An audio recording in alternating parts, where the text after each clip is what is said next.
Hey guys, I decided to do this oral presentation on our third in-class essay, the imitation essay, where we were instructed to write a paper mimicking the writing style of an author.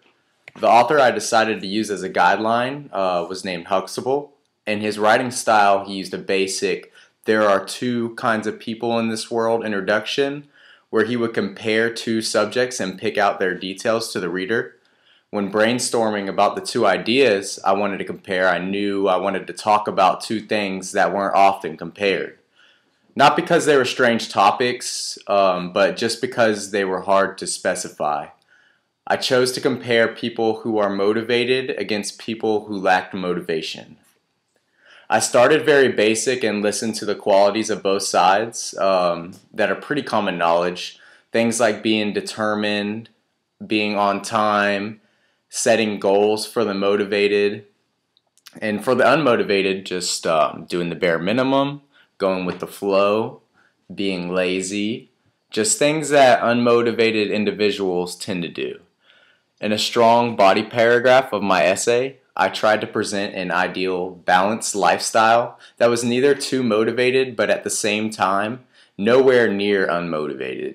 In doing this, I was complementing the opposing side of my paper to prevent the idea that I was completely bashing unmotivated people. I used the idea that finding a balance between the two lifestyles would keep a person from being too stressed, instead leading them to comfort. I also mentioned that being without any motivation could cause depression from a lacking of self-esteem. In other paragraphs, I brought up the subject of the workplace to strengthen the motivation cause. It was a real simple idea to think of the ways motivation supports work in general. I just talked about how much easier it was to get hired because you put yourself out there and you try. How employers look for motivated qualities in a person, like work ethic, drive, and spirit.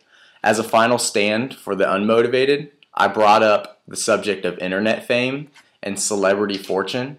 Just ideas about how you could become rich and famous and even successful in America just by being favorable to a crowd or by being aesthetically pleasing. Even people who just have the ability to be a good actor.